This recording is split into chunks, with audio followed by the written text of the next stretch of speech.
두산 밥캣 2023년 3분기 누적 실적을 연결 재무제표 분석 및 매출 예측을 해보도록 하겠습니다.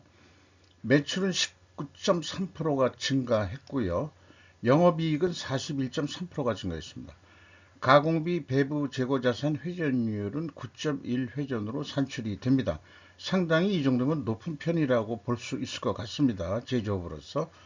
그리고 자본변동표 자본거래 검증 입증 실패라고 제목을 좀 달아봤습니다. 좀 나중에 말미에 가서 소개를 하도록 하겠습니다. 구독, 좋아요 좀 부탁드리고요. 필요하시면은 1.5배속을 보시기 바랍니다. 영업이나 손익구조 15% 내지 30% 이상 변경기업의 예정 공시 내용이 나왔는데요. 두산밥켓이 연결 기준으로 매출이 9조 7천억 원대를 해서 전년보다 13.2% 증가했고, 영업비용이 좀 적게 증가해서 영업이익이 30% 증가한 것으로 일단 이 잠정 공시가 됐고요. 요 15% 내지 30% 매출 및 손익구조 변경 때 원인을 쓰기로 되어 있습니다. 요게 이제 상당히 분석하는데, 우리가 원인 결과를 따지는데 원인에 대한 사고 방식을 하는데 좀 도움이 되죠. 근데 도움이 오히려 안 될 경우도 있습니다. 회사가 쓴 거는 공급망 및 생산 정상화에 따른 매출액 증가. 이 증가가 결과고, 왜 매출액이 증가했느냐 그러면 공급망 및 생산 정상화다. 참 이런 추상적인 용어들이 좀 바람직하지는 않습니다. 뭐가 증가했다든지, 뭐 글쎄요. 그리고 재료비 하락에 따른 수익성 향상. 요게 이제 영업이익의 증가라고 그러면은 재료비가 하락했다. 이런 것은 좀 구체적으로 잘 쓴 것 같아요. 그리고 이런 말씀을 좀 분석 내용을 소개하기 전에 드려야 되겠는데, 두산 바베켓은 연결 재무제표는 원화로 표기 공시했는데 1,000원 단위로 했습니다. 주석 수치 내역들은 모두 1,000달러로 표기 공시했어요. 이게 뭐 글로벌 기업이라서 그런 건지 그런 거로 생각이 드는데, 이렇게 화폐 단위가 다르면은 제대로 분석할 수가 없죠. 왕짜증이 나죠. 주석 내용이 달러로 했다는 것은 분명 재무제표도 달러로 작성했을 것이고, 공시 재무제표만 국내라고 원화로 공시할 한 것으로 해석이 됩니다.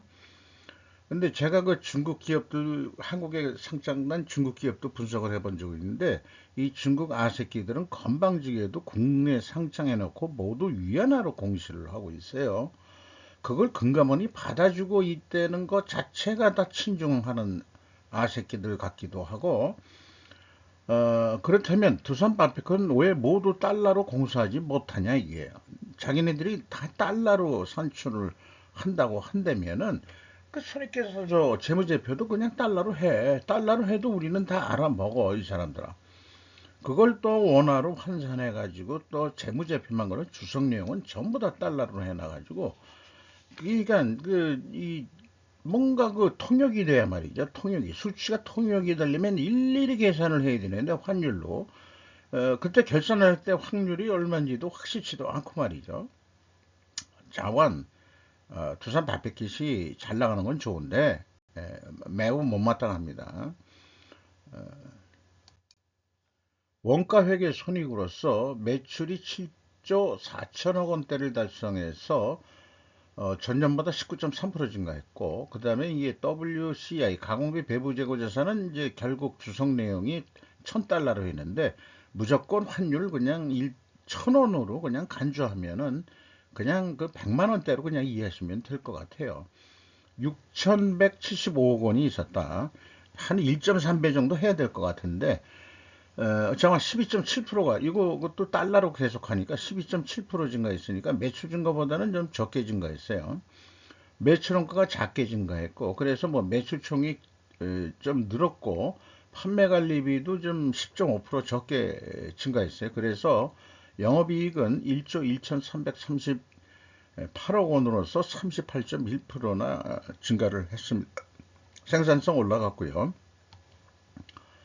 스루풋 회계로 분석한 결과를 말씀드리면은 이 매출에 비례하는 매출 재료비 그게 17.6% 증가했어요. 그러니까 매출 증가보다 적게 증가했다는 얘기는 원재료 및 상품 매입 가격이 하락했다라고 여기에서도 추론을 할 수 있겠습니다. 연말까지 계속 그 재료비 가격이 하락했다. 상품 매입도 있을 거고요. 스루풋율이 0.9% 상승했어요. 현 운영 경비가 12.2% 증가해가지고 TOE 생산성은 1.67, 0.14포인트 상승했고 영업이익은 그러나 영업이익은 원가회계 영업이익보다는 121억 원이 적은 수치입니다. 이것은 가공비 배부 재고 자산이 증가했기 때문입니다. 이 가공비 배부 재고 자산 내역도 역시 1000달러 기준으로 한 건데요. WCAI가 694억 원이라고 일단 얘기를 하죠. 그게 증가를 한 것이 이 원가회계 영업이익보다 비율적으로 따지니까 뭐 달러로 하든 뭐든 그거는 매출 재료비를 산출하는 데는 뭐 이상이 없습니다. 전체적으로는 474억 원이 증가했고요. 그래서 이 원화로 된 그런데 이 주속 내용도 2022년도에는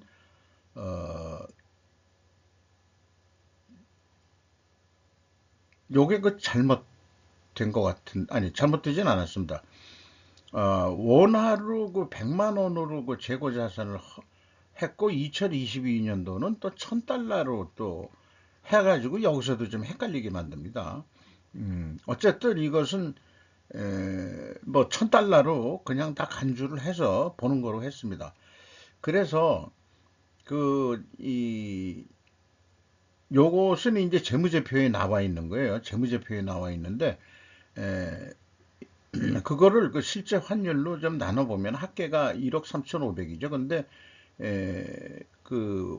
원화로는 이 1억 8천억이 나오거든요. 그래서 이걸 나눠보면 환율이 1344원으로 했구나.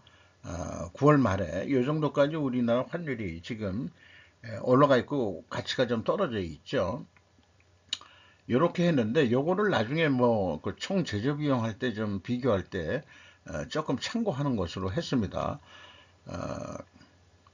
분석을 하면서 이제 이 암호 풀듯이 환율 번역을 환산을 해야 되니까 좀 솔직히 짜증이 나는 거죠. 헷갈리고 저같이 머리가 좀 둔한 사람이 집중력이 좀 떨어지고 그런 에러를 매기네요. 비용의 성격적 불농도 1000달러 기준으로 했는데 그냥 1달러 1000원으로 그냥 간주해서 그냥 읽겠습니다.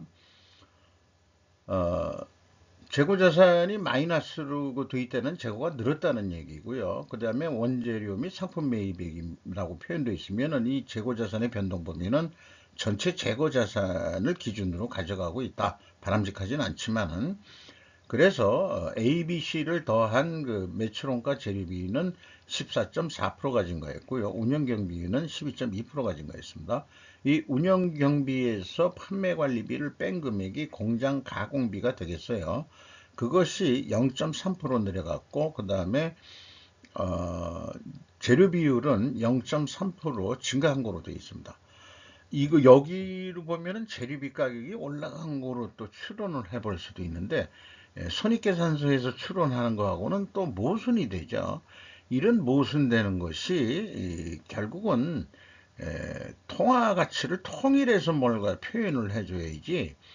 거기서부터 좀 문제가 일어난다. 이 Q는 이제 제가 환산을 한 거죠. 근데 재고가 그냥 이 1000달러 아니 1000달러 기준이 있는 것을 환율도 이 1달러에 그냥 1000원씩 간주해 가지고 그냥 계산한 거라고 보시면 되겠습니다.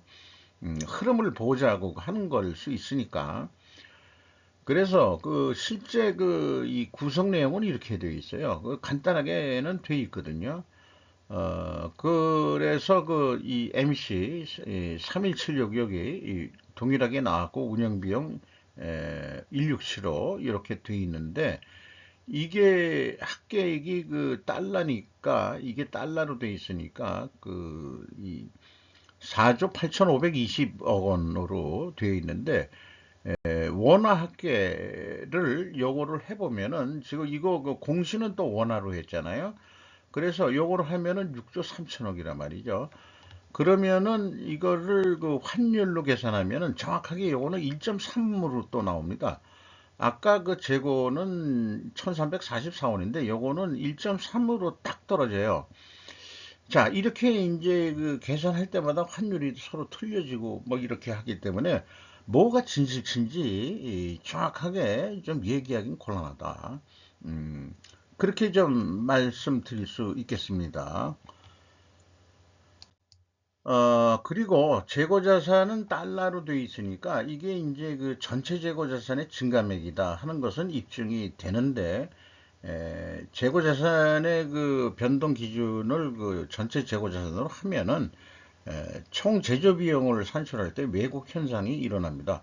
왜냐면은 사용액 더하기 가공비에 되는데 매입액 더하기 가공비로 산출할 수밖에 없거든요.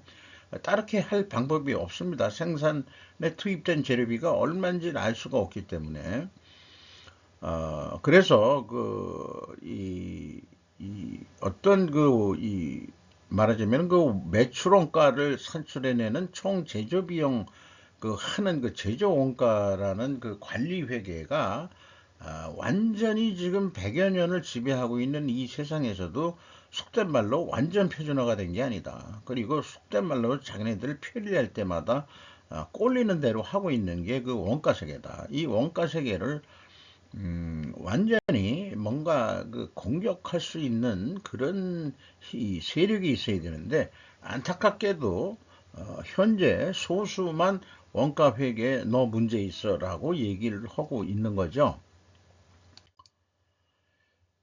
2단계 총 제조 비용의 그 차이는 아까 요거를 1.3배 했어요. 그 계산한 거에. 그래도 차이가 나오고, 이 차이를 추적할 만한 합리적인 근거는 뭐 혹시 할 수 없이 이게 뭐 환율에 의한 뭔가 오차인가?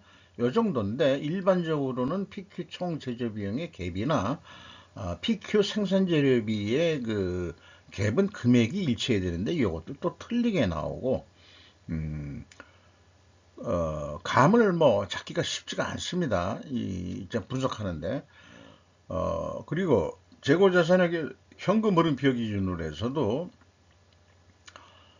이거는 현금 흐름표는 원하겠죠. 재고자산은 이제 어, 1,000달러 기준이니까 갭이 있는데 이게 이제 환율 차이냐? 이렇게 이제 인식할 수밖에 없는 거겠죠. 스로포 타임즈에서도 한번 소개를 했는데, 이 재고 투자라는 ROI를 산출할 때 재고도 이제 인베스트먼트 투자로 보는데, 하다 보면 우리나라 이제 거래가 이제 외상 매출 채권으로 하니까 수금 전까지는 돈이 거기다 묶여 있는 거다. 그러니까 투자라는 그 개념을 정의한 게 지금 시스템에 묶여 있는 모든 돈을 얘기하는 거라고 한다면은, 그러면은 매출 채권에 들어가 있는 것도 투자로 인식할 수밖에 없지 않느냐는 그런 논리가 나오죠. 그래서 그동안에 저는 ROI를 WCA 가공비 배부 재고 자산만 했는데, 재고 회전율은 이 WCAI로 제가 그 기준을 잡아서 간다 하더라도 ROI는 전체 재고 자산으로 하는 것도 뭐 합리적일 거다 이렇게 이제 변경을 했어요. ROI 산출하는데. 왜냐면 원재료에도 돈이 이제 묶여 있는 거는 그건 또 보긴 봐야 되니까. 그리고 사실 매출권에 채권에도 돈이 묶여 있는데, 이것은 그 ROI로 그 산출할 때 집어넣기보다는 매출 채권은 따로 매출 채권 회전율로 평가 지표를 만드는 게 좀 낫지 않겠냐. 좀 그렇게 생각을 해 봤습니다. 그래서 그렇게 분석한 내용을 좀 소개를 하도록 하겠어요. 그래서 가공비 배부 재고 자산 회전율은 9.1회전으로 거의 1회전이 상승을 했으면 이건 매우 잘한 겁니다. 아마 재료비 가격이 내렸다고 했기 때문에도 이렇게 될 거고, 그리고 수르폰율도 올라갔어요. 이렇게 동일 방향이면은 회계가 투명하다고 일단 가정을 합니다. 생산성 올라갔고요. ROI가 그래서 슬리폰 영업이익은 이거는 100만 원 단위고 재고자산은 1000달러 단위로 한 거지만은 그래도 할 수 없이 나눌 수밖에 없죠. 그러면은 ROI가 0.83으로 해서 이것도 0.23포인트가 상승을 했습니다. 레버리지율은 내려갔어요. 이자 부채 뭘 많이 갚았어요. 그 차입금을. 이자 보상 비율은 13.2%로 1배가 프로가 아니고 1배가 상승했습니다. 나머지 참고해 주시고요. 참고적으로 아까 말씀드렸지 매출 채권 회전율을 보면은 요거는 매출 나누기 매출 채권으로 하거든요. 그러면은 이게 2.27배가 올라갔다 이거예요. 그 회전 속도가. 그러니까 수금을 빨리 했다는 얘기니까 9개월 동안 12.3회전이면 한 달 내에 다 돈을 수금을 하고 있다. 어떤 경우는 손수금도 받는 경우도 있겠죠. 바비케이시 잘 나간다면은. 그래서 이런 것을 통계에 의한 어떤 경향을 보면은 에, 재고 회전율이 상승하고 수르픈율도 상승하면 회계 투명성 가정을 합니다. 그러니까 회계가 투명하다 그래도 입증을 해야 되는데 원재료 가격이 하락하고 판매 가격은 상승해야 됩니다. 이런 상황의 영업 상황이 됐겠느냐? 또 하나 그 필연적으로 존재할 다른 어떤 투명 증거를 찾는다면 재고 회전율을 수량으로 산출해서도 상승했어야 된다. 이런 얘기죠. 우리가 외부에서 이거는 알 수가 없겠죠. 공개해주지 않는 한은. 그래서 원재료 가격을 제시한 걸 보면은 올해 3분기까지 작년에 11.5% 하락을 했어요. 단순 평균. 가중 평균이 정확하지만은 뭐 그럴 만한 데이터가 완벽히 없고, 그리고 제품 가격은 5.9% 올랐어요. 그러니까 입증 추정, 투명 가정 입증 추정의 증거의 백데이터로는 충분합니다. 아까 뭐 1000달러 뭐 이런 얘기 때문에 뭐 갭이 나고 하는 것은 결국 환율 차이인 거로 그냥 다 간주를 해버릴 수밖에 없죠. 요거를 적용표로 만들면은 원재료가 11.5% 올랐는데 이게 원가 판매 가격이 얼마나 압박을 주느냐. 대부분 원재료 연동형 뭐 이런 거를 주장을 하니까. 근데 제조원가 비율에서 재료 비율이 82.5%면 9.5% 하락 압력이 있고, 가공비가 있지 않습니까? 가공비 변동률이 있다. 일반 관리면 어차피 그거는 당신네들이 아껴야 될 돈이고, 그 가격 오르고 할 때는 그런 거는 그것까지 당신들 월급 올려준 것까지 그거를 관리자, 그러니까 생산에 쓰는 월급 올라간 것도 감안은 돼야 되겠지만 어쨌든 이게 크게 변동은 없어요. 그러면은 한 9.6% 내려야 되는데 거꾸로 5.9% 판매 가격은 올렸습니다. 그러면 돈이 남게 돼 있는 거는 뭐 상식적인 얘기죠.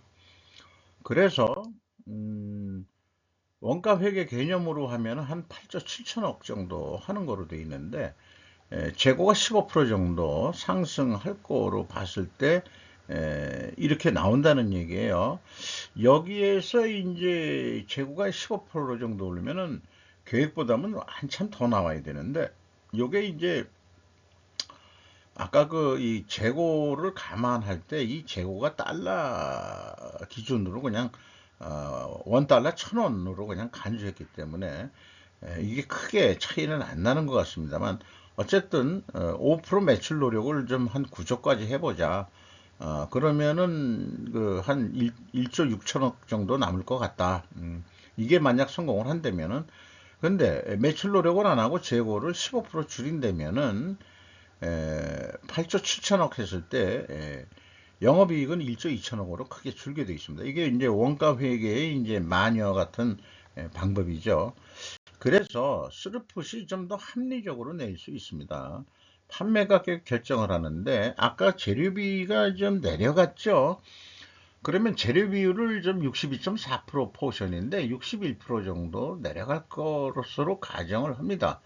그래서 산출하면 한 9억 5천 정도 매출할 거로 나와요. 아까 그 원가 회계는 8조 7천억이었죠. 그러면은 좋다 9조 5천억 하자. 그러면은 1조 한 6천억 가량 또 이익이 납니다. 여기에 재고 회전율도 한 2.9% 조금 더 노력을 해서 해보자. 그러면 한 9조 7천억까지. 더 노력하면 한 10조까지 할 수 있었는지 모르겠는데 그러면 영업이익은 한 1조 7천억. 그래서 스루퍼트 회계 기준으로는 9조 5천억 예가가 나오고 원가 회계 기준은 8조 7천억 예가가 나오는데 어느 게 합리적이냐 그러면은 스루프시다 이런 얘기예요. 그래서 영업 잠정 실적 공시했을 때 매출액이 9조 7천억이었죠. 아까 연간. 그러면 저 거의 여기 그 맨 처음 계산했을 때 9조 5천억이면은 제 예측 방법이 그렇게 뭐 제 알고리즘이 그렇게 뭐 오차는 당연히 있는 거지만은 그런데 제가 그 계획을 할 때는 재고 회전율이 적어도 12회전 조금은 넘어야 되지 않겠냐. 음, 그러면은 뭐 그렇게 됐을 때 9조 7천억이면은 거의 뭐 맞춘 거나 마찬가지죠. 네. 이렇게 했으니까 이 예측의 그 오차가 물론 당연히 있는 거지만은 합리적으로 이렇게 그 재료비가 내려갈 거다 해가지고 계산해 낸 거에다가 재고 회전율 목표까지 좀 넣어서 그렇게 그 한다면은 아마 연말에 재고는 조금 내려가지 않을까 싶은데 저간 2023년도 그 연간 결산을 그 뭘로 했는지는 모르겠습니다만은 어, 그 재무제표는 원화로 하고 또 주석 내용은 달러로 한다면은 이건 국적 없는 혼혈인도 아니고 짬뽕 뭐 짬뽕이 아니고 먹을 수 없는 짬뽕 같은 그런 해괴망측한 공시를 해가지고 어디 되겠느냐. 달러로 하려면 다 달러로 해라. 차라리 글로벌 시대니까 그거 인정하겠다. 당신네들도 뭐 미국의 그 바비큐 회사를 인수한 거니까 거기서도 딱 저기 달러 영어로 그 장부를 허겄지. 예, 그러니까 그렇게 해. 그리고 영어로 뭐 국내에 공시한다고 해서 기분 나빠할 사람 한 사람 없어. 아, 중국 새끼들은 그 위안화로 해버리는데 그런 거에 대해서는 한마디 얘기도 못하는 사람들이 그런 거 보면 거기에서도 이 나라가 뭐가 잘못된 나라 같다 그런 생각까지 하게 돼요. 근데 문제는 일반적으로 재고가 감소를 그 했을 때하고 재고가 증가했을 때가 있는데 재고가 증가했죠. 달러로 됐든 뭐로 됐든 재고는 증가한 거예요. 그러면은 예가가 낮게 나오게 돼 있는 게 이게 통계치였습니다. 그동안에 분석했을 때 제 알고리즘이 잘못되지 않았다면은 완벽하진 않지만은 그런데 이번에는 예가가 특별했죠. 이게 결국은 뭐 딱히 제 두 자리 간신히 넘는 IQ로는 이게 합리적인 어떤 특별 원인 변동을 찾기가 좀 어려워요. 그래서 재고자산 달러 표기의 증감 갭의 원인 아니었겠느냐. 뭐 이렇게 이제 제한테 위안을 받으면서 더 두산 바베큐에 대해서 속으로 역지거리를 좀 하게 되는 거죠. 어떤 객관적인 분석을 못하게 흐려버린 거다 이게요. 음, 그런 생각을 하게 됩니다. 현금 재무제표는 이제 다 원화로 해놓은 거기 때문에 EAT 세후 현금 순이익을 보면 1조 3,380억을 벌었어요. 어, 캐펙스 그 자본적 그 투자는 한 3,600억 한 게 있고 그리고 그 레버리지를 줄였죠. 1,440억 원을 그 채권자한테 돈을 갚았습니다. 그리고 주주가 마이너스 1,668억 원이 되면은 돈을 더 집어넣었다는 얘기거든요. 그래서 이건 검증이 이렇게 검증산실까지 있어서 이걸 맞춰봅니다. 회사 전체의 잉여 현금 흐름은 227억 원의 현금이 잉여 현금 흐름이 마이너스가 됐다. 이런 얘기고 최종적으로 6조 9,980 6조 9 6,998억 원의 돈을 벌었다. 이렇게 얘기를 할 수 있는 건데, 그러면은 이게 자본 변동포의 그 자본 거래, 소유주하고의 자본 거래 이렇게 그 대부분 표현인데, 이거를 그 자본 변동포에서 더하면은 마이너스 1,633억 원이 나와요. 이 자본 변동표에서의 마이너스는 여기에서는 플러스가 돼야 됩니다. 주주가 가져간 것 돈이니까. 근데 마이너스예요. 그러면 전체적인 갭이 3,302억 원의 갭이 있습니다. 뭔가 자본 변동표 작성에 뭐가 문제가 있는 것 같다.